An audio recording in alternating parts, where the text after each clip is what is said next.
السلام علیکم ورحمۃ اللہ وبرکاتہ۔ میں ہوں اکمل احمد صدیقی، اور بات یہ ہے کہ اس وقت الحمدللہ ذوق مدینہ ٹریول اینڈ ٹورس کا قافلہ مدینہ منورہ کی زیارات کے لیے آیا ہوا ہے، اور اس وقت ہم موجود ہیں مسجد قبلتین میں، دو قبلوں والی مسجد، جہاں پر مسلمانوں کا قبلہ تبدیل کیا گیا۔ ظہر یا عصر کی نماز کے دوران 2 رکعت ہو چکی تھی، اگلی 2 رکعت کے اندر حضور علیہ الصلوۃ والسلام نے رخ کو پھیر لیا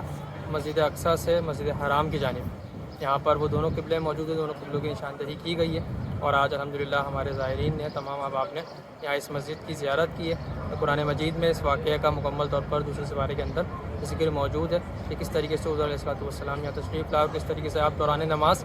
آسمان کی طرف دیکھ رہے تھے، اور دوران نماز ہی وحی نازل ہوئی اور آپ نے قبلے کو تبدیل کر لیا، اور آپ کے ساتھ ساتھ باقی تمام صحابہ کرام نے بھی قبلے کو تبدیل کر لیا۔ آج بالخصوص مسجد قبلتین میں جب بات ہو رہی ہے پہلے قبلے کی، یعنی قبلہ اول فلسطین کی، مسجد اقصیٰ کی، تو ہم یہاں دعا کرتے ہیں بالخصوص اہلیان فلسطین کے لیے، غزہ کے مسلمانوں کے لیے، اللہ کریم ان کا خاص کرم فرمائے، مسلم حکمرانوں کو غیرت ایمانی عطا فرمائے۔ اس وقت غزہ کی جو صورتحال یقینی طور پر وہ ناقابل بیان ہے۔ ہم لوگ اس وقت مدینہ منورہ میں موجود ہیں، لیکن مستقل بحیثیت مسلمان ہمارے دل،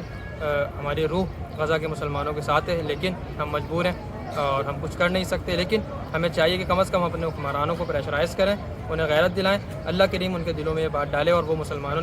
جتنے بھی حکمران ہیں، یہ 55 56 57 ممالک ہیں اسلامی، یہ کوشش کریں اور غزہ کے لیے اور قبلہ اول کے لیے یہ اٹھ کھڑے ہوں۔ لیکن ہم بحیثیت مسلمان انڈیویجول اپنی شخصیت، اپنی پرسن کے اندر، یعنی انڈیویجولی انفرادی طور پر ہم یہ کر سکتے ہیں کہ ہم اسرائیل کو کسی قسم کا سپورٹ نہ کریں، فلسطینی مسلمانوں کی حمایت میں ہم اس طریقے سے کھڑے ہو سکتے ہیں کہ ہم اسرائیل کی تمام تر پروڈکٹس کا بائیکاٹ کریں۔ اسرائیلی اکانومی کو ہماری جانب سے روپے کا بھی فائدہ نہیں ہونا چاہیے۔ ہم کوشش کریں پیپسی، کوکا کولا، 7 اپ، میکڈونلڈ، KFC، اسٹار بکس، فلاں جتنی بھی اسرائیلی کمپنیز ہیں، ان کا مکمل طور پر بائیکاٹ کریں۔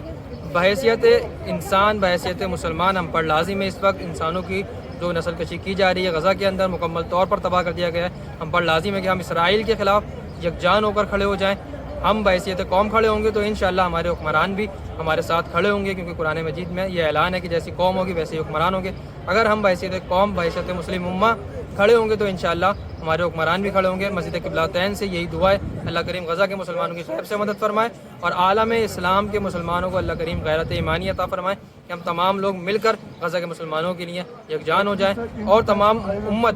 یکجان ہو کر فلسطین کے لیے، قبلہ اول کے لیے، اور بیت المقدس کے ساتھ ساتھ بیت الحرام یعنی مسجد حرام اور مدینہ المنورہ کے لیے یکجان ہو کر کھڑی ہو جائے۔ امت مسلمہ کو اللہ رب العالمین یکجہتی عطا فرمائے۔ بہت ساری دعاؤں کے ساتھ اجازت دیجیے۔ السلام علیکم ورحمۃ اللہ وبرکاتہ۔